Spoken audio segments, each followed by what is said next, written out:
Hello అండి, this is Pravalika. Welcome back to our channel PN handmade. So కొత్తగా introduction ఇస్తున్నాను ఏంటి అని అయితే అనుకోమాకండి.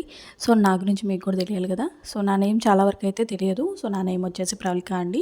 మన ఛానల్ నేమ్ వచ్చేసి పిఎన్ హ్యాండ్మేడ్స్ అనమాట. సో మన ఛానల్లో మొత్తం అన్నీ కూడా హ్యాండ్మేడ్ ఐటమ్స్, అంటే మన చేతులతో స్వయంగా చేసేవి ఏవైనా సరే, లైక్ క్రాఫ్ట్స్ కావచ్చు, డిఐవైస్ కావచ్చు, కిచెన్కి సంబంధించినవి కావచ్చు, ఏవైనా సరే మన ఛానల్లో అయితే అప్లోడ్ చేస్తూ ఉంటాను. సో మీరు కనుక నా ఛానల్ ఫస్ట్ టైం చూస్తున్నట్టయితే please do like, share and subscribe. So in case మీకు నా వీడియోస్ నచ్చకపోతే లైక్ చేయమాకండి, సబ్స్క్రైబ్ కూడా చేసుకోవద్దు. సో ఇన్ కేస్ మీకు ఒకవేళ నా వీడియోస్ నచ్చితే లైక్ అయితే చేసుకోండి. సో లేట్ చేయకుండా వీడియోలోకి అయితే వెళ్ళిపోదాం. ప్రజెంట్ బాగా ట్రెండ్లో ఉన్న పికాక్ డిజైన్ అయితే చూపిస్తున్నానండి. సో ఇదైతే బేబీ పికాక్ అనమాట. మనకి నెమలి పించాలు ఏమీ లేకుండా ఓన్లీ నెమలి బాడీ మాత్రమే ఉంటుంది. సో నేను ఆల్రెడీ చూపించాను కదా, పేపర్ మీద మనం పినింట్రెస్ట్ యాప్లో పికాక్ డ్రాయింగ్ అని కొడితే వచ్చేస్తుంది. సో దాన్ని డౌన్లోడ్ చేసుకొని పేపర్ కాపీ అని ఉంటుందండి ఒక యాప్. సో ఆ యాప్ ద్వారా అయితే నేను ఇది చేసుకున్నాను అనమాట. అంటే స్కెచ్ అయితే గీసుకున్నాను. సో స్కెచ్ గీసుకొని దానిపైన మనం ఓహెచ్పి షీట్ అంటారండి ఈ వైట్ షీట్ని. సో ఈ షీట్స్ ఒకవేళ అవైలబుల్ లేకపోతే మనకి వ్యాక్స్ షీట్స్ కూడా దొరుకుతాయి. సో వ్యాక్స్ షీట్ అయినా యూజ్ చేసుకోవచ్చు. సో ఓహెచ్పి షీట్ మీద అయితే మనం మ్యాక్సిమం B7000 గమ్మే యూజ్ చేయడానికి ట్రై చేయండి. ఎందుకంటే డ్రైయింగ్ టైం వచ్చేసి 3 మినిట్సే కాబట్టి తొందరగా అయితే డ్రై అయిపోతుంది.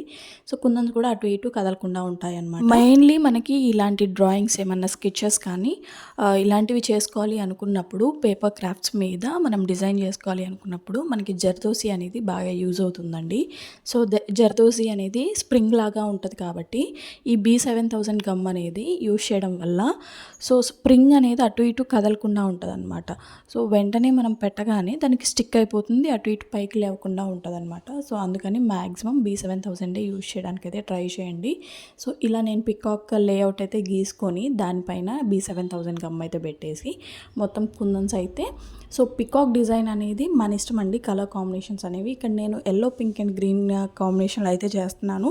సో వీటికి నేనైతే 2 కట్ ఫ్లాట్ బ్యాంగిల్ అయితే యూజ్ చేశానండి. సో వీటికి ఇవి అయితేనే పర్ఫెక్ట్గా సూట్ అవుతాయి.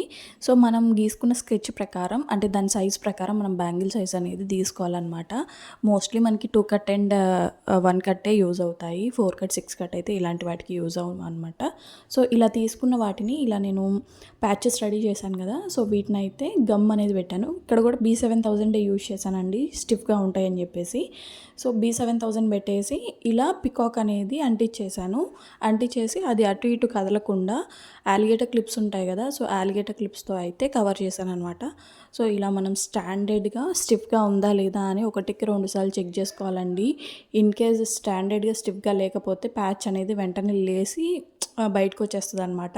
సో ఇలా పికాక్కి మధ్యలో గ్యాప్ అనేది వచ్చింది కదా, వాటిని షుగర్ బీడ్స్తో అయితే కవర్ చేస్తున్నాను. సేమ్ ఇక్కడ కూడా B70 ఇలా మొత్తం మనకి గ్యాప్ ఉన్న ప్లేస్లో షుగర్ బీడ్స్ అనేవి కవర్ చేసుకోవచ్చు. ఒకవేళ గ్యాప్ ఎక్కువగా ఉంది అనుకుంటే, ఇక్కడ ఏమైనా కుందన్స్ స్టిఫ్గా పడతాయి అనుకుంటే సో మీరు కుందన్స్ అయినా యూజ్ చేసుకోవచ్చు. సో గ్యాప్ మొత్తం అంతా కూడా ఇలా ఫిల్ చేసుకోవడం వల్ల మనకి బ్యాంగిల్ అనేది ప్లెయిన్గా అవుపడకుండా ఉంటుంది, అలాగే లుక్ అనేది పర్ఫెక్ట్గా ఉంటుంది అనమాట. సో ఫైనల్ లుక్ అయితే ఇదేనండి. వీటిని అయితే గ్లాస్ బ్యాంగిల్స్తో మ్యాచ్ చేశాను. సో ఈ బ్యాంగిల్స్ వచ్చేసి ఆల్రెడీ నేను వీకెండ్ గివ్ అవేలో ఒకరినైతే అనౌన్స్ చేశాను కదా, మహేష్ అని. సో వాళ్ళ వైఫ్కి అయితే ఈ బ్యాంగిల్స్ అండి. సో తన సైజ్ వచ్చేసి 2 అనమాట. సో తన కోసం ఈ బ్యాంగిల్స్ అయితే ప్రిపేర్ చేశాను. నాట్ ఓన్లీ సిల్క్టెడ్ బ్యాంగిల్స్ అండి, మిడిల్లో వేసిన గ్లాస్ బ్యాంగిల్స్ కూడా తనకే అనమాట. నాట్ ఓన్లీ ఈ సెట్ మాత్రమే కాదు, వీటితో పాటు ఇంకా కొన్ని గిఫ్ట్స్ కూడా పంపిస్తున్నాను. సో ఆ గిఫ్ట్స్ ఏంటి అనేది షార్ట్ వీడియోలో అయితే చూపిస్తాను. సో ఇలా మన డిజైన్ ఎలా అనిపించింది అనేది కామెంట్ బాక్స్లో కామెంట్ చేయడం మాత్రం మర్చిపోవద్దు. సో అలాగే నెక్స్ట్ గివ్ అవే అనేది మళ్ళీ అనౌన్స్ చేస్తాను నెక్స్ట్ వీడియోలో, వాళ్ళకి ప్రిపేర్ చేసిన బ్యాంగిల్స్ చూపిస్తూ.